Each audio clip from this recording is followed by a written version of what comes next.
মাৰি পেলাই কৈছোঁ, চেলেঞ্জ মাৰি পেলাই কৈছোঁ মই, অখিল গগৈ ডাঙৰীয়া, আপুনি মানুহৰ কাৰণে আপুনি কাম কৰিছে আৰু সদায় কৰি যাওক, সুশৃংখলাবদ্ধতাৰে আপুনি ধুনীয়াকৈ কাম কৰি যাওক।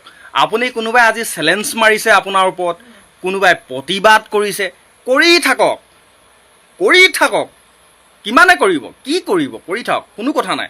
আপোনাৰ নিস্বাৰ্থৰূপে আপুনি যদি মানুহৰ কাৰণে মানুহক চিনি পাইছে, আপুনি আমাৰ অসমৰ জনগণে আপোনাক চিনি পাইছে যে অখিল গগৈ ডাঙৰীয়াই মানুহৰ কাৰণে কাম কৰে। অখিল গগৈ ডাঙৰীয়াই ফকতীয়া ফাল্টুৰামি দালালি এনেকুৱা কাম নকৰে। আৰু অখিল গগৈ ডাঙৰীয়াই হাৱাই চেণ্ডেল পিন্ধি জলহু চোলা পেণ্ট পিন্ধিয়েই ঘূৰি ফুৰে। অখিল গগৈ ডাঙৰীয়াই ষ্টেণ্ডাৰ হৈ ঘূৰি নুফুৰে লোকৰ নিচিনাকৈ। অখিল গগৈ ডাঙৰীয়াই মানুহৰ কাৰণে কাম কৰে কাৰণে সেই জলহু এডাল চোলা এপাত হাৱাই চেণ্ডেল পিন্ধিয়েই ঘূৰি ফুৰে। নাই টকা থাকিলে বুলিয়ে এইখন পৃথিৱীত মানুহে জীয়াই থাকিব পাৰিব নেকি? টকা থাকিলে বুলিয়েই মানুহৰ কাৰণে সহায় কৰিব পাৰিব নেকি? আৰু টকা নাথাকিলে বুলি কি মানুহক সহায় কৰিব নোৱাৰা কথা থাকিলে নেকি তাত? টকা নাথাকিলেও মানুহে মানুহক সহায় কৰিব পাৰে। একমাত্ৰ কথা, মানুহৰ বিপদৰ সময়ত মানুহজন সেই বিপদ যাৰ হৈছে নহয় তাৰ মুখৰ আগত থিয় দিব পৰাজনেই প্ৰকৃত মানুহ। আপুনি তাত লাখ টকা দিও একো লাভ নহয় আপোনাৰ। কিমান টকা দিব আপুনি? সেই টকাৰেও তেওঁক সন্তুষ্টি লাভ কৰাব নোৱাৰিব আপুনি।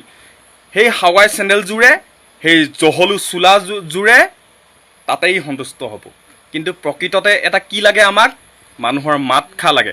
বিপদৰ সময়ত আমাৰ অসমৰ জনগণে, অসমৰ মানুহে, এই দুখীয়া নিচলা মানুহখিনিয়ে বিপদৰ সময়ত মাত এষাৰহে বিচাৰে, টকা পইচা নিবিচাৰে। ইয়াত কাৰোবাৰ অহংকাৰী মানুহৰ মাত নিবিচাৰে।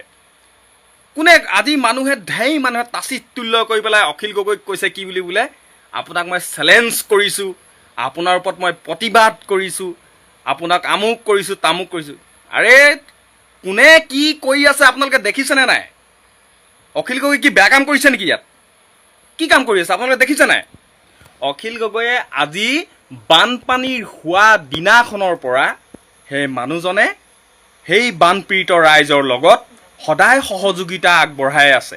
প্ৰতিটো খোজে তেওঁলোকৰ লগত সদায় সমভাগী হৈ আছে। সেই দুখৰ সমভাগী যে বানপীড়িত ৰাইজত যে ইমান হাবু ডুবুখোৱা ৰাইজৰ আগত তেওঁ সদায় মাত এষাৰ দিছেগৈ। কওক, আজি বানপীড়িত ৰাইজক সুধি চাওক আপোনালোকে, অখিল গগৈ প্ৰতিটো জেগালৈ গৈছেনে নাই? সিদিনা মানুহ এগৰাকীয়ে গালি পাৰিলে অখিল গগৈ ডাঙৰীয়াক, গালি পোৱাৰ পিছত সেই মানুহখিনিক গৈ পেলাই লগে লগে তাত সহায় কৰিছেগৈ। কৰিছে নাই আপোনালোকে দেখা নাই নেকি? আৰু কোনকেইজন মানুহে তেওঁক তোলপাৰ লগাই আছে? কোনকেইজন মানুহে বেয়াকৈ চেলেঞ্জ কৰিছোঁ, কিবা কৈছোঁ, প্ৰতিবাদ কৰিছোঁ? আৰে সমাজৰ কাৰণে কাম কৰা মানুহজন সদায় বেয়াই হয়, এই বিৰোধীৰ কাৰণে সদায় বেয়াই হয়, গম পাই নাই?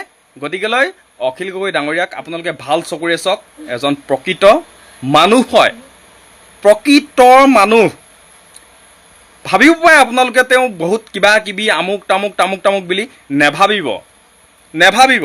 চাওক না আপোনালোকে কি কৰি আছে, সুদৃষ্টিৰে চাওকচোন আপোনালোকে, কিমান ধুনীয়া কাম কৰি আছে তেওঁ। গতিকেলৈ মানুহে মানুহ হিচাপত ব্যৱহাৰ কৰক, ধুনীয়াকৈ বিচাৰ কৰক। হওক আপোনালোকে বিৰোধী পাৰ্টীৰে হওক, বিৰোধী পাৰ্টী হ'লেও আপোনালোকৰ মানৱীয়তা কি, আপোনালোকৰ আধ্যাত্মিকতা জ্ঞান নাই? বিচাৰ কৰি চাওক, তেতিয়া গম পাব নহয় কোনজন মানুহে কিমান দিনে নিশাই কষ্ট কৰিছে। কালি পৰহি তেওঁ মাক ঢুকাইছে, মাক ঢুকোৱাৰ পিছতো গৈ পেলাই যে সেইখিনি মানুহৰ লগত তেনেকুৱাকৈ লাগি আছেগৈ। কোনজন মানুহ গ'ল হ'লে? আপুনি গ'ল হ'লে নেকি? আপোনাৰ নিজৰ মাতৃ যদি এখন পৃথিৱীৰ পৰা যদি কাইলৈ বাহিৰ হৈ যায়, আপুনি গৈ পেলাই তাত কাম কৰিবগৈ নেকি? আপুনি কিবা এটা সহযোগিতা আপুনি আগবঢ়াব নেকি? কৰিব? কালি পৰহি মোৰ মা ঢুকাইছে, মই যাম নেকি? তেনেকুৱাকৈ ক'ব, কয়নে নকয়? এদিন বা দুদিন যাব আপুনি। তেওঁ যে সদায়েই যে কৰি আছে, সদায় সেইখিনি ৰাইজৰ কাৰণে যে তেওঁ যে কান্দি আছে, সেই দুখৰ সমভাগী জানো আপুনি হ'ব নোৱাৰে? নেপায় এনেকুৱা কথা ক'বলৈ, আৰু নক'বও, শুনিবলৈও বেয়া লাগে। গতিকেলৈ জনসাধাৰণৰ মাজত যদি আপুনি যদি ভাল এজন সুস্থ সবল জ্ঞানৰ যদি আপুনি ব্যক্তি হয় নহয়, সদায় ভাল ৰূপত আপুনি জীয়াই থাকক এইখন অসমত। একদম ক'লোঁ এইকেইটা কথা, যদিও কিবা ভুল কথা কৈছোঁ মোক ক্ষমা কৰিব। মাননীয় মুখ্যমন্ত্ৰী ডাঙৰীয়া, অসমৰ মুৰব্বী হিচাপে আপোনালৈ এটা পোনপটীয়া প্ৰশ্ন। আপুনি বান সাহায্যৰ নামত সেই বানপীড়িত সমস্যাত জৰ্জৰিত মানুহখিনিক কি ভাবি এনেকুৱা এখন তুলি আৰু আঁঠুৱা দান কৰিছে, সাহাৰ্য দিছে, সেয়া আচলতে নকৈ নোৱাৰি। সেয়া যেন আপুনি উপলুঙা কৰিছে সেই মানুহখিনিৰ প্ৰতি। সেই মানুহখিনি খাবলৈ নোপোৱা মানুহ নহয়, আজি সমস্যাত পৰিছে, যিটো আপোনালোকৰ চৰকাৰখনৰ কাৰণে সেই সমস্যাটোৰ সৃষ্টি হৈছিলে। গতিকে এইখিনি আপোনাৰ দায়িত্ব কৰ্তব্য আছিল যে তেওঁলোকৰ প্ৰতি আপোনালোকে নজৰ দিয়ক, তেওঁলোকৰ সেই সমস্যাখিনি আপুনি হাত পাতি ধৰক। কিন্তু আপুনি কি কৰিলে? উপলুঙা কৰিলে এইখিনি সময়ত। আপুনি যোনজন মানুহক ইয়াৰ দায়িত্ব দিছিলে, মই কৈছোঁ সেইজনক টানি আনি মাজ ৰাস্তাত আঁঠু কঢ়াই ক্ষমা খোজাওক। এই মানুহখিনি খাবলৈ নোপোৱা মানুহ নহয়, তেওঁলোকৰ লগত যে আপোনালোকে এইখিনি কৰিব পাৰিছে সঁচাকৈ নিন্দনীয়।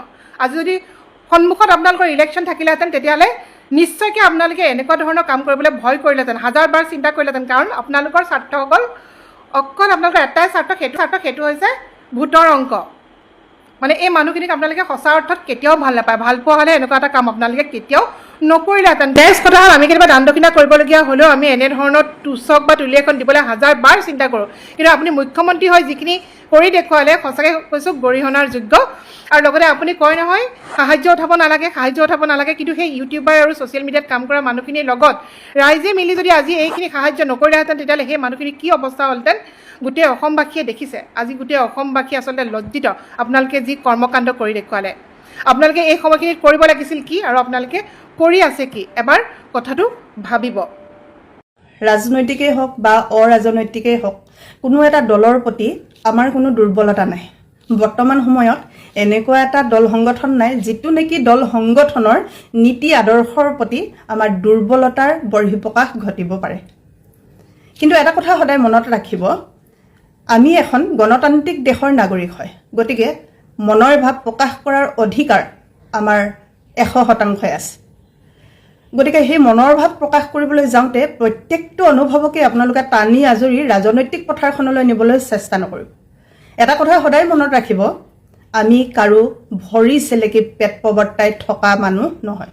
কোনো ৰাজনৈতিক দলৰ কোনোবা নেতাৰ ভৰি চেলেকি আমি গৃহ সংসাৰ আগবঢ়াই নিয়াৰ সপোন দেখা মানুহো নহয়।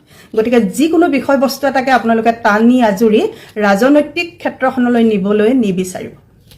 ৰ'বচোন, আপোনালোকক কথা এটা সুধিবলগীয়া আছে বাইদেউ। বিশেষকৈ মই বাইদেউক চিনি পাইছোঁ। বাইদেউ আপুনি বস্তু দিবলৈ আহিলে খুবেই ভাল লাগিলে বাৰু ইয়ালৈ, কিন্তু ইয়াত কথা এটা বেয়া লাগিলে কি, আপোনাক একো কোৱা নাই দেই, আপোনাৰ প্ৰগ্ৰেমো চাওঁ, আপোনাৰ টক শ্ব'বিলাক চাওঁ। কথাটো কি, ইয়াত আমাৰ মুছলিম মানুহ বহুত আছে। মোৰ ঘৰটো গোটেই কমপ্লিট ভাঙি উঠি গ'ল। মোৰ ল'ৰা এটা আছে, এইবিলাক ল'ৰা ছোৱালী আছে, চবৰে ঘৰ ভাঙি উঠি গৈছে। কিন্তু ইয়াত বেয়া লাগিলে কি, হিন্দু মুছলিম হ'ল। আমি কেতিয়াও ভবা নাই কোনে নাম লিখাইছিলে সেই মানুহজনক আপুনি আমাক দেখাই দিব, মানে চিনি থ'বলৈ। আমাক আপোনাৰ পৰা একো নালাগে, আমি বিচাৰাও নাই, আমি নাই বিচৰা হা। প্ৰথম কথা কি, নহয় ৰ'ব, মোৰ কথাটো মই কৈ লওঁ। আমাৰ বেয়া লাগিলে কি, এঘৰ মুছলিম মানুহৰ নাম নাই। এঘৰ মানে আমি নাই, আমাক বস্তু নালাগে, আমাক বস্তু নালাগে। ইয়াত মানে আমাৰ নহয়, ক'ব লাগিব। আপোনালোকে নহয়, আপোনালোকে এতিয়া এই গোটেই কেইঘৰ যে মানুহে দিলে নামটো, তাত এঘৰ মুছলিম মানুহ নাই। আমি ওচৰৰ মানুহ, একদম গা কাষৰীয়া মানুহ। আমি নাজানো মানে কোনে লিখাইছিলে, আমি অবভিয়াছলি পাব লাগে। আমাৰ ঘৰে উঠি গৈছে কমপ্লিট, আমাৰ কমপ্লিট ঘৰ উঠি গৈছে। কিন্তু ইয়াত বেয়া লাগিছে, যিসকলে নাম লিখালে তেওঁলোকে আমাক দেখা নাই নেকি? আমাৰ চব বানপীড়িত, আমাৰ টিঙৰ ওপৰেদি আমাৰ ঘৰৰ পানী গৈছে। আমাৰ কিমান বেয়া লাগিছে আজি যে এই মানুহখিনিয়ে আমাক হিন্দু মুছলিম দেখুৱাই দিলে। মেম আপোনাক বেয়া নাই পোৱা, মানে মেম বেয়া লাগিলে কি, এঘৰ মানুহৰ মুছলিম মানুহ এঘৰ নাম নাই। আমি এইটো ঘৰ আমাৰ লাগি আছে, ইয়াৰ পৰা আপোনাৰ 1 কিলোমিটাৰ আঁতৰলৈকে মানুহে বস্তু দিছে আমাৰ ঘৰৰ মুখেদি, আমিতো গম নাপাওঁ। খালি আমাৰ হিমাশ্ৰী বা ৰ'বচোন, মোৰ মানে কি, আপোনাক একো ক'বলগীয়া নাই, আমি আপোনাক বেয়া নাই পোৱা। গ্ৰাউণ্ড লেভেলত যিখিনিয়ে নাম লিখাইছিলে আমি তেওঁলোককে বেয়া পাইছোঁ দেই, গ্ৰাউণ্ড লেভেলৰ মানুহখিনিকে আমি বেয়া পাইছোঁ। মানে আপোনালোক আলহী, আপোনালোকক মই অপমান কৰিবলৈ কথা ক'বলৈ অহা নাই ভিডিঅ'টোত দেই। খালি মই এই গ্ৰাউণ্ড লেভেলৰ যিখিনি মানুহে আমাৰ নামবিলাক এঘৰো নিলিখালে, মোৰ সেই কথাটোলৈ বেয়া লাগিছে। বেয়া, আমি একদম ঘৰৰ কাষৰে মানুহ, কিন্তু এঘৰ মানুহ আমাৰ নাম নাই। আমাৰ ইমানেই অৱস্থা বেয়া, তথাপিতো আমাৰ কোনো নাম নিলিখালে। আপোনাৰ ভাল নামটো কি আছিলে? মোৰ নামটো আছিমা ৰহমান। আছিমা ৰহমান। হয়। তো এতিয়া আপোনালোকৰ ইয়াত কিমান ষ্টুডেণ্ট থাকি গ'ল গোটেই লাগিছে অনুমানিক? কিমান আপোনাক অনুমানিক দিবলৈ গ'লে 100ৰ ওপৰত ল'ৰা ছোৱালী আছে। আপোনালোকে নিজে চাৰ্ভে 5খন গাঁৱত আমি 100জন ষ্টুডেণ্ট টাৰ্গেট কৰিছিলোঁ। ইয়াত আমি টাৰ্গেট দিছিলোঁ যে কি 20জন ষ্টুডেণ্ট, ঠিক আছে। 20জনৰ পৰা গৈ 28জন পালেগৈ দুখন গাঁৱত, মানে 29জন পালেগৈ। তো দুখন গাঁৱত আমি 40জন টাৰ্গেট দিছিলোঁ। 40জনৰ তেওঁলোকে বাছি 29জনৰ নাম দিলে। তাৰ মাজত যদি আপোনালোকৰ থাকি গৈছে, আপোনালোকে আমাক লিষ্টখন দিয়ক। তাৰ অনুপাতে আমিও চাই পিছত তাৰ পৰা আমি 20জন ছাত্ৰ ছাত্ৰীক সহায় কৰিম। আপুনি লিষ্টখন পঠাই দিয়ক, কোনোবা এজনে নাম্বাৰ এটা দিয়ক। নহয় আপোনালোকে নাই কৰা, আমাৰ লাগিলে তেনেকুৱা। কেলে আমাৰ ইয়াত এঘৰ মানুহ মুছলিম মানুহে নাপালে, আমাৰ তেতিয়া সেই সমস্যাটো আমি সমাধান কৰোঁ। আপুনি লিষ্টখন দিয়ক, আমাৰ সেইটো লাগি গ'ল। মানে কি ওচৰৰ যদি বোলে এইখিনিতে দি আপোনালোকে আদায় কৰিলেহেঁতেন তেতিয়া বেয়া নালাগিলেহেঁতেন। এতিয়া দেখিছোঁ আধা কিলোমিটাৰ দূৰৰ পৰা মানুহ আহি যেতিয়া লৈ গ'ল, আমিখিনি মাজত ক্ৰছ হৈ গৈছোঁ, আমিতো ৰৈ থাকিলোঁ। ইয়াৰে মানুহ ইয়াৰে নাম লিখিছে, ওলাই সোমাই আমাকে দেখে, আমাক কি কথাত বেয়া পাব লাগে? আৰু নাই এঘৰ মুছলিম মানুহৰ নাম নাই। তেতিয়া আমাৰ লাগিলে যে আমাৰ হেৰি জাতি ধৰ্ম লৈ পেলাই কথা আহি যায়, তেতিয়া লাগি যায়। ভালৰ কাৰণে নামি আহিছে, গ্ৰাউণ্ড লেভেলত বিৰাট ভাল পাইছোঁ আপোনালোকে যে আজি আমাক সহায় কৰিবলৈ আহিছে, তাৰ কাৰণে নথৈ ধন্যবাদ। কিন্তু আমাক যে একাষৰীয়া লিখা কৰি দিলে, এই কথাটোত গ্ৰাউণ্ড লেভেলৰ মানুহখিনি আমি বাইদেউ চাওক, এতিয়া সমস্যাটো আমি সমাধান কৰিব লাগে। আপোনালোকে আমাক লিষ্ট এখন দি দিব, একো কষ্ট নল'ব দেই বাইদেউ। যেতিয়া আমাৰ মানুহকেইটা নাম নিদিলে, যিকোনো এঘৰৰ দিব লাগিছিলে, এতিয়া কিন্তু একো এইটো নাম্বাৰ নেকি? হ'ব বা আপুনি বেয়া নাপাব, আপোনাক একো উদ্দেশ্য নাই আপোনাক ক'বলৈ। আপোনাক খুব ভাল লাগে। ৰাজপথত আন্দোলন কৰিবলৈ কোনোদিন ওলাই নাহে। মই বাৰে বাৰে সেইকাৰণে কৈছো, যদি প্ৰকৃতাৰ্থত সংগ্ৰাম কৰিব লাগে, প্ৰকৃতাৰ্থ ৰাইজৰ হকে যদি কাম কৰিব লাগে, তেতিয়াহ'লে ৰাজপথত থাকি আন্দোলন কৰিবলৈ শিকিব লাগিব। কেৱল মাত্ৰ মোবাইল লৈ ছচিয়েল মিডিয়াত আন্দোলন কৰি অসমীয়া জাতিটোক উদ্ধাৰ কৰাটো সম্ভৱ নহয়। গতিকে আমাৰ ইতিহাস আছে, আমাৰ 26 বছৰীয়া জাতীয়তাবাদ কৰা আমাৰ ইতিহাস আছে। 26 বছৰ ধৰি জাতীয়তাবাদ কৰি আছো, কোনোদিন কাৰো লগত আপোচ কৰা নাই। কিন্তু তথাপিতো আমি কেতিয়াবা কাৰোবাৰ সমালোচনাৰ সন্মুখীন হৈছো।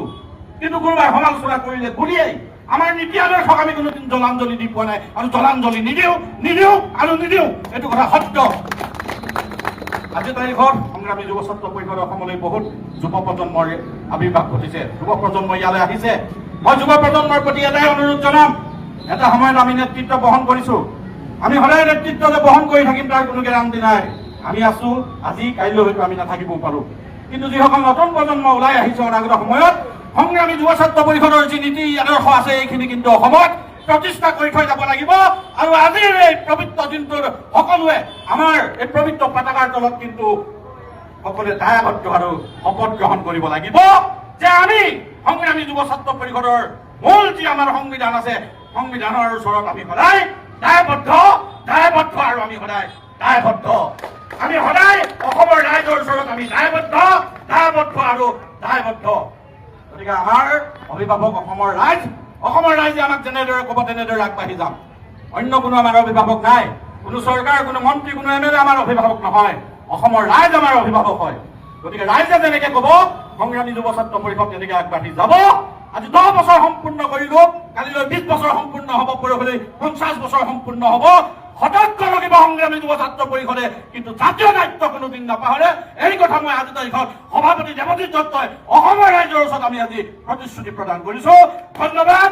জয় আই অসম, জয় আই অসম, জয় আই অসম। ধন্যবাদ। আজমল ফাউণ্ডেশ্যন আৰু জমিয়ত উলেমায়ে হিন্দৰ কিছু লোকে মোক ইউজ কৰিলে বুলি কিয় কৈছোঁ, আপোনালোকে ভিডিঅ'টো সম্পূৰ্ণ চাব।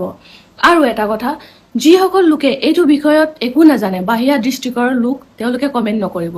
এতিয়া মই প্ৰথমে যেতিয়া আজমল ফাউণ্ডেশ্যনৰ সাহায্য আমাৰ নাজিৰা বেশে নাই পোৱা বুলি ভিডিঅ'টো বনাইছিলোঁ, তাৰপিছত লগালগ তেওঁলোকে আহি নাজিৰা হোলাংকাঠনি আৰু হৃদায়তপুৰ নামৰ এখন গাঁৱত দি দিলে।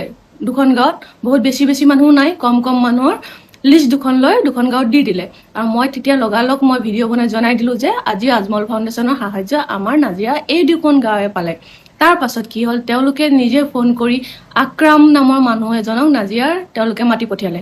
আৰু সেই হিচাপত তেওঁ গৈ মেলি তেওঁলোকে আকৰাম হুছেইন নামৰ লোকজনক ক'লে আপুনি লিষ্ট দিয়ক। আৰু তেওঁ গৈ পিনে ৱাৰ্ড কেইটাৰ লিষ্ট দিলে, ৱাৰ্ড মেম্বাৰো আছিলে লগত, আৰু সেইমতে আকৰাম হুছেইনে লিষ্ট দিছিলে। আৰু গোটেইখিনি ৱাৰ্ডৰ সম্পূৰ্ণ যিমান মানুহ আছিলে গোটেইখিনি মানুহে নাই পোৱা। আৰু মোক ফোন কৰি মাতিলে, তাৰপৰা মই গৈ ভিডিঅ' এটা বনাইলোঁ। আজি নাজিৰা 8 নম্বৰ ৱাৰ্ডে পাইছে, আজি নাজিৰা 6 নম্বৰ ৱাৰ্ডে পাইছে, 5 নম্বৰ ৱাৰ্ডে পাইছে, এনেকৈ প্ৰায় নাজিৰাৰ 5টামান ৱাৰ্ডত তেওঁলোকে দিলে। আৰু গাঁও বুলি ক'লে হোলাংকাঠনি গাঁৱৰ কেইঘৰমান মানুহক দিছে আৰু হৃদয়তপুৰ গাঁও সেই দুখন গাঁও মানুহক দিছে। আৰু মই এতিয়া ভিডিঅ'বোৰত অকলে গাঁৱৰ হৈ মাত মাতি আহিছোঁ। তেওঁলোকৰ ৰজাপুল, দুৱৰা গাঁও, তাৰপিছত বহুত গাঁও আছে, মই কিমান গাঁৱৰ নাম ল'ম, বামুণবাৰী, বামুণ পুখুৰী, এনেকৈ বহুত গাঁও আছে যিখিনি বহুত বেছি ক্ষতিগ্ৰস্ত। সেইখিনি গাঁৱত তেওঁলোক নাহিলে দিবলৈ। আৰু মই যে নাজানো তেওঁলোকে যে সেই 4-5টা ৱাৰ্ডত দিয়ে তেওঁলোকে যে সাহায্য বিতৰণ সমাপ্ত কৰি দিব বুলি মই নাজানো। মোক তেওঁলোকে মিডিয়াৰ আগত চিনাকি কৰাই দিলে। চিনাকি কৰাই দিয়াৰ পিছত কি হ'ল, ময়ো মানে পটককৈ কৈ দিলোঁ আমাৰ নাজিৰাৰ প্ৰায় অঞ্চলত পালে বুলি কৈ দিলোঁ। সেইটো মোৰ ভুল হ'ল কোৱাটো, আৰু সেইবাবে মই নাজিৰাবাসীৰ ওচৰত ক্ষমা প্ৰাৰ্থী। মই কৈ দিলোঁ। এতিয়া সেই ভিডিঅ'টোৱে তেওঁলোকৰ মানে হাতিয়াৰ হৈ গৈছে। তেওঁলোকে এতিয়া মানুহবোৰক জানিবলৈ দিছে যে এই ছোৱালীজনীয়ে মিছাকৈ ভিডিঅ' বনাই আছে। এই ছোৱালীজনীৰ ওচৰৰ গোটেই গাঁওখিনিয়ে পাইছে, সকলো ৰাইজে পাইছে, কিন্তু নাই পোৱা। মই মিছাকৈ ভিডিঅ' বনোৱা নাই। আপোনালোকে আহি, মই বাৰে বাৰে কৈ আছোঁ, আপোনালোক আহি চাৰ্ভে কৰক, মানুহৰ ঘৰে ঘৰে যাওক। মানুহবোৰে ক'ব নহয় মই মিছা কথা ক'ম, 10জন মানুহে মিছা কথা ক'ব, কিন্তু এখন গাঁও, 2খন গাঁও, 10খন গাঁৱেতো মিছা কথা নকয় নহয়। তেওঁলোকে মোক ইউজ কৰিলে, মাতিলে, ফোন কৰি মাতে, আৰু মই সেই হিচাপত গৈ ভিডিঅ'কেইটা বনাই দিওঁ। আৰু মইতো নাজানো তেওঁলোকে যে ইমান ডাঙৰ এটা মানে চক্ৰান্ত মোৰ বিৰুদ্ধে তেওঁলোকে মানে খেলিছিলে বুলি মইতো নাজানো। মই সহজ সৰল মানুহ, মই গৈ পিনে ভিডিঅ'টো বনাই মই কৈ দিওঁ আজি নাজিৰাত 8 নম্বৰ ৱাৰ্ড, আমুক নম্বৰ ৱাৰ্ডত দিছে বুলি। তাৰপিছত তেওঁলোকে সেই 4-5টামান ৱাৰ্ডত দি মেলি সাহায্য বিতৰণ সম্পূৰ্ণভাৱে বন্ধ কৰি দিলে। আৰু নাজিৰা ষ্টেচনত যে সাহায্যখিনি দিছিলে সেইখিনি চুৰাটৰ পৰা আনিছিলে। চুৰাটৰ জমিয়ত উলেমাই হিন্দ চুৰাট, তাত বেনাৰখনত লিখা আছিলে সেইখিনি চুৰাটৰ তেওঁলোকে দিছিলে, কিন্তু সেইখিনিও তেওঁলোকে আজমল ফাউণ্ডেশ্যনৰ পৰা দিছোঁ বুলি কৈ দি দিলে। আৰু এটা তেওঁলোকে মানে পলিটিক্স কৰিছিলে মোৰ লগত। তেওঁলোকে বেলেগ সাহায্য এইখিনি আহিছিলে, মোক কৈছিলে ভণ্টি তুমি যে কৈছিলা ষ্টেচনত দিব লাগে আমি দি দিম। মই তেতিয়া ক'লোঁ দাদা সেইখিনি দিব নালাগে, আমাৰ মানুহখিনিক আজমল ফাউণ্ডেশ্যনৰ সাহায্যটোৱে লাগে। আৰু আমাৰ মানুহখিনিয়ে নাজানো কিয় আজমল ফাউণ্ডেশ্যনৰ সাহায্য বুলি কৈ পাগল হৈ গৈছে। তাৰপিছত তেওঁলোকে সেই চুৰাটৰ মানুহখিনি আহিছিলে, তেওঁলোকৰ সাহায্যটো নাজিৰা 4 নম্বৰ ৱাৰ্ডত দিয়ালে, হয় উপ নাজিৰা। তাৰ আধা মানুহে পালে, আধা মানুহে নাপালে। তাত খুব ডাঙৰ এখন কাজিয়াৰ সূত্ৰপাতো হৈছিলে। তাৰপৰা ষ্টেচনৰ মানুহ কেইঘৰমানত দিয়ালে, তেনেকৈ দিয়ালে। আৰু এতিয়া মানে মই যে সেই আগৰ ভিডিঅ'কেইটাত কৈ দিলোঁ তেওঁলোকে নাজিৰাত দিলে বুলি, বা মই আগৰ বহুতকেইটা ভিডিঅ' মই মোৰ প্ৰফাইলত আপলোড দিলোঁ যে আজমল ফাউণ্ডেশ্যনৰ বস্তু আজি আমুকত পাইছে তামুকত পাইছে, সেইবোৰে মানে সিহঁতি প্ৰুফ হিচাপে থৈ দিছে মোৰ এগেইনষ্টত। এতিয়া সেইখিনিয়ে মোৰ এগেইনষ্টত সিহঁতি মানে প্ৰুফ থৈছে যে মই কোৱা গাঁওখিনিক সিহঁতি দিলে, কিন্তু নাই দিয়া। তেওঁলোকৰ কথাত আপোনালোকে ভুল নাযাব, আপোনালোকে মোৰ কথাটো ভুল যাব নালাগে। আপোনালোকে নিজে আহক নাজিৰাত, মই বাৰে বাৰে কৈছোঁ নিজে আহক নাজিৰা গাঁওসমূহলৈ যাওক আৰু তাত সোধক গৈ মানুহখিনিয়ে পাইছে নে নাই পোৱা। আৰু যেতিয়া নাজিৰালৈ আহিব মই ভাবোঁ আমাৰ নাজিৰাৰ লোকৰ লগত সহযোগ কৰিয়ে সেই গাঁওখিনিলৈ যাব, কাৰণ আমাৰ মানুহ থাকিব লাগিব। কাৰণ এতিয়া মানে সন্দেহ আমাৰো হৈ গৈছে, বহুত চক্ৰান্ত চলি আছে। সেইকাৰণে আমাৰো এতিয়া সন্দেহ হৈছে। আমাৰ মানুহ লগত থাকিব, আপোনালোকৰ মানুহো থাকিব, একেলগে গৈ দুইখিনি মানুহে তাত গৈ চাৰ্ভে কৰিব সঁচাকৈ মানুহখিনিয়ে পাইছে নে নাই পোৱা। আৰু মোক যে ইমান ডাঙৰ এটা চক্ৰান্তৰ বলি বনালে আপোনালোকে, মইতো ভবা নাছিলোঁ। ইমান ডাঙৰ এজন মানুহ, মইতো বহুত বিশ্বাস কৰিছিলোঁ। বিশ্বাসৰ ফল এয়াই দিলে নহয় জানো? ঠিকেই কয়, কিছুমান মানুহ বিশ্বাসৰ উপযোগী নহয়। কাকো বিশ্বাস নকৰোঁ এতিয়া মই আপোনালোকৰ, কাকোৱে নকৰোঁ বিশ্বাস। ইমান নিকৃষ্ট আপোনালোক, ইমান নিৰ্লজ্জ, ইমান নিধক, মানে আপোনালোকৰ বিবেক বোলা বস্তু নায়েই নেকি? আপোনালোকেতো দামী গাড়ী লৈ ঘূৰে, ফৰ্চুনাৰ, ইন'ভা, স্কৰপিঅ', বলেৰো, এনেকুৱা গাড়ীত ঘূৰে। আপোনালোকৰ লাইফষ্টাইলটো সাংঘাতিক, তেতিয়া লাজ নালাগেনে? আৰু আপোনালোকৰ ল'ৰা ছোৱালী কি ভাবিছে? আপোনালোকে 2 নম্বৰী টকাৰে অমৃত কিনিম বুলি ভাবিছে নেকি? 2 নম্বৰী টকাৰে কিনি খোৱা কোনো সামগ্ৰীয়ে ল'ৰা ছোৱালীৰ কামত নাহে, মনত ৰাখিব। পৰিণতি এই পৃথিৱীতে ভুগিব লাগিব। আপোনালোকে যদি ভাবিছে আপোনালোকে সুখত আছে, শান্তিত আছে, আপোনালোকে যদি ভাবিছে যে সাধাৰণ মানুহখিনিক ঠগাই, সাধাৰণ মানুহখিনিক টকা মাৰি আপোনালোকে বিলাসিতা কৰি সাংঘাতিক জীৱন যাপন কৰি আছে, ভুল কথা। একোডাল নিব নোৱাৰে, মৃত্যুৰ সময়ত লগত একোডাল নিব নোৱাৰে। এই কথাটো আপোনালোকে নাজানে নেকি? কিয় আপোনালোকে বানাক্ৰান্ত ৰাইজৰ টকাবোৰ খালে? কিয় বানাক্ৰান্ত ৰাইজক এনেকে উপহাস কৰিলে? যিখিনি সময়ত মানুহখিনি অকবকাই আছে, শান্তিৰে উশাহ ল'ব পৰা নাই, হাহাকাৰ কৰি আছে, সেইখিনি সময়ত চৰকাৰে প্ৰদান কৰা সাহায্যৰ টকাবিলাক আপোনালোকে কিয় খালে? সেই টকাৰে আপুনি আপোনাৰ ল'ৰা ছোৱালীক যদি কিবা বস্তুও কিনি দিছে, কোনো কামত নাহে, মনত ৰাখিব। প্ৰিয় দৰ্শক, নিজেই মন কৰক উজনিৰ কি অৱস্থা, উজনি বানাক্ৰান্ত লোকসকলক তুলি প্ৰদানৰ নামতো এওঁলোকে টকা খাইছে। বাতৰি দেখি আছে নহয় কি ধৰণে এওঁলোকে টকা খাইছে। বানাক্ৰান্তক কি ধৰণে ফটা কানিৰ তুলি দি উপহাস কৰিছে। 3 ফুট দীঘল আঁঠুৱা দিছে, 2 ফুট বহল তুলি দিছে, যি তুলিৰ ওপৰত এওঁলোকৰ পোহনীয়া কুকুৰকো নথয়। মন কৰক ডাঙৰ ডাঙৰ মানুহবিলাকে কেনেকে কুকুৰবোৰ পালন কৰে, আৰু এওঁলোকক এই তুলি দিছে। তুলিৰ ভিতৰত তুলা নাই, কেৱল ফটা কানি, দাঙি দিলে দুইফালে গুচি যায় ফটা কানিবোৰ। এই অৱস্থা। ৰাজ্যৰ জলসম্পদ বিভাগে 5,50,00,000 টকা ব্যয় কৰি প্ৰায় 1 লাখ লোকক এই তুলি দিয়াৰ ব্যৱস্থা কৰিছিল। ইয়াৰ বাবে নিবিদা আহ্বান কৰিছিল। নিবিদা মতে তুলিৰ দীঘল পুতল কিমান হ'ব লাগিব সকলোবোৰ ধাৰ্য কৰা হৈছিল, কিন্তু সেইমতে কৰা নহল কিয়? আৰু তাৎক্ষণিকভাৱে ইয়াৰ বিৰুদ্ধে কিয় বিভাগে তদন্ত ঘোষণা কৰা নাই, সেয়াও ৰহস্যজনক কথা।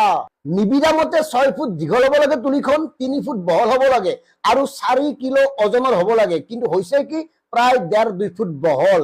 আনহাতে আঁঠুৱাবোৰ দিছে 3 ফুট দীঘল। নে আপুনি তাত সোমাব পাৰে নে আপুনি শুব পাৰে।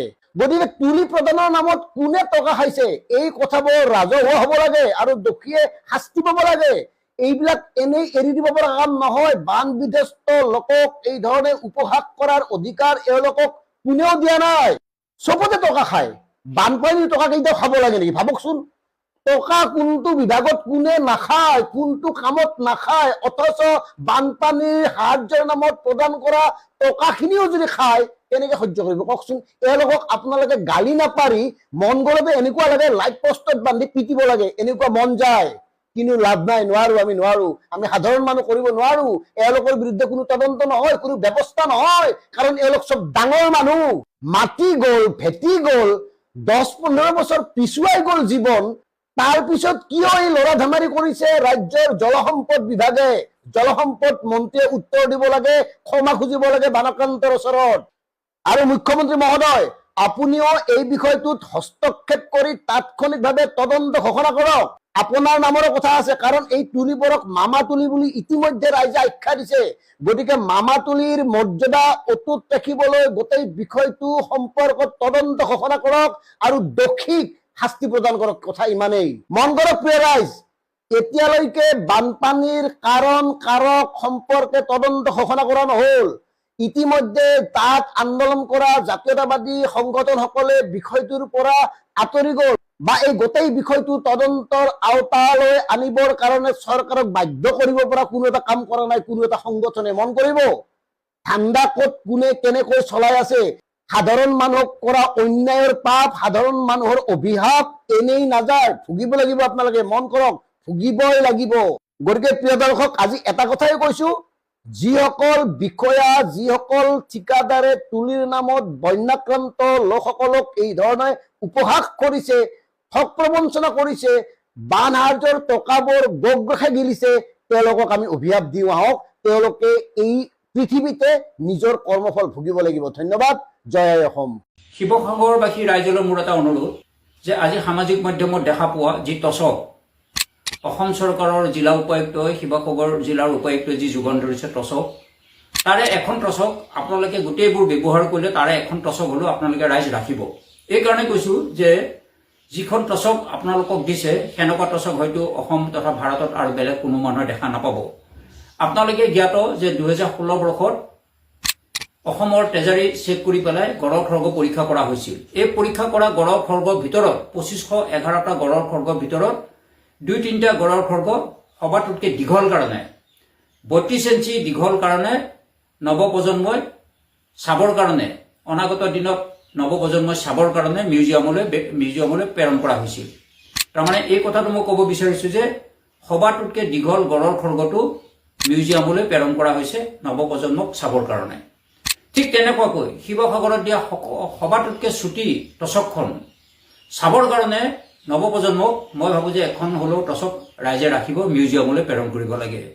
অতি দুৰ্ভাগ্যজনক বিষয় যে আজি চাওক, অসম তথা ভাৰতত যিবোৰ দৰ্জা মানে দোকানত কিনিবলৈ পোৱা যায়, প্ৰত্যেকখন দৰ্জা কিন্তু 6.5 ফুটৰ দৰ্জা আহে।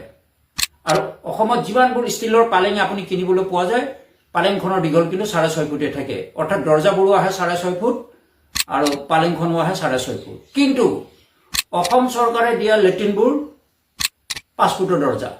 এতিয়া মানুহজনৰ ঘৰৰ ভিতৰত 6.5 ফুট দৰ্জাত অহা যোৱা কৰে, লেট্ৰিন কৰিবলৈ গ'লে 4 ফুট হৈ যাব লাগিব মানুহজন।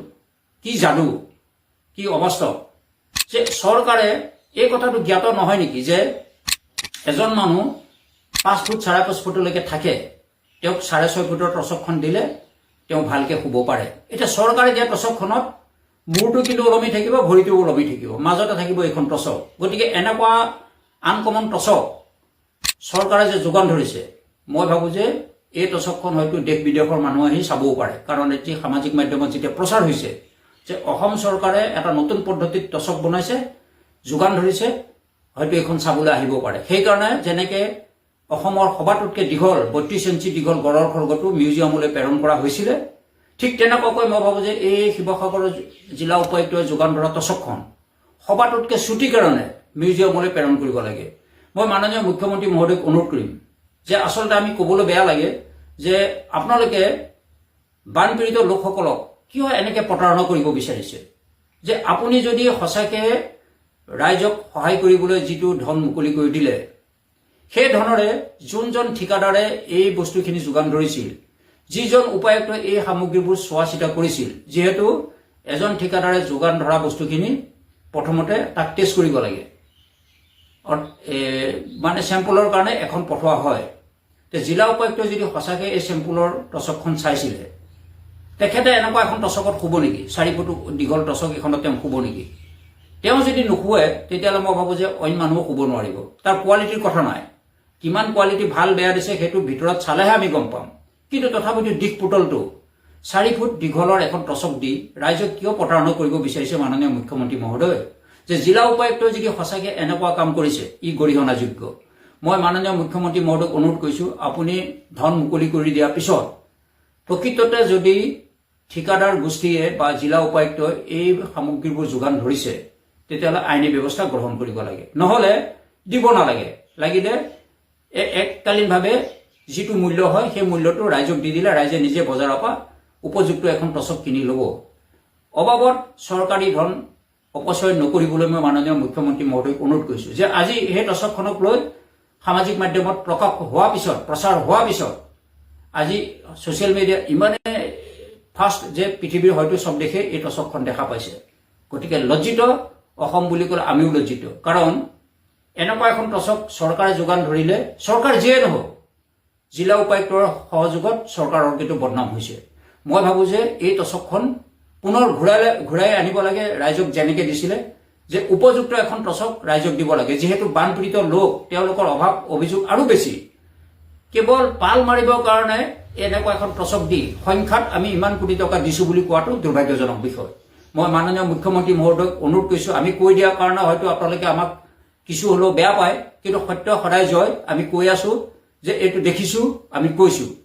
এইকাৰণে কৈছোঁ যে ৰাইজ, যিবোৰ সামগ্ৰী আপোনালোকক যোগান ধৰিছে সেইবোৰ আমাৰে কৰ কাটলৰ পইচা, যে কৰ কাটলৰ পইচাটো সদব্যৱহাৰ হ'ব লাগে। আৰু যদিহে দিব নোৱাৰে তেতিয়াহ'লে মই ভাবোঁ যে ৰাইজৰ ধন চৰকাৰৰ ঘৰতে জমা হৈ থাকক, যেতিয়া পাৰে তেতিয়া এককালীনভাৱে পইচাই দি দিয়ক ৰাইজক। এনেকৈ এজন ঠিকাদাৰক পকেট গৰম কৰিবলৈ আৰু অসমৰ ৰাইজক আভুৱা ভৰাই কিছুমান সামগ্ৰী নিদিবৰ কাৰণেহে মই মাননীয় মুখ্যমন্ত্ৰী মহোদয়ক অনুৰোধ কৰিছোঁ, যদি দিয়ে উপযুক্ত সামগ্ৰী, ৰাইজক ব্যৱহাৰ হোৱা সামগ্ৰী দিয়ক। আৰু যদি দিব নোৱাৰে তেতিয়াহ'লে চৰকাৰৰ ঘৰতে ধনটো জমা কৰি ৰাখক, কোনো এজন ঠিকাদাৰক পকেট গৰম কৰিবলৈ আৰু ৰাইজক আভুৱা ভৰাবলৈ এইবোৰ সামগ্ৰী যেন নিদিয়ে। তাৰ কাৰণে মই মাননীয় মুখ্যমন্ত্ৰী মহোদয়ক অনুৰোধ কৰিছোঁ।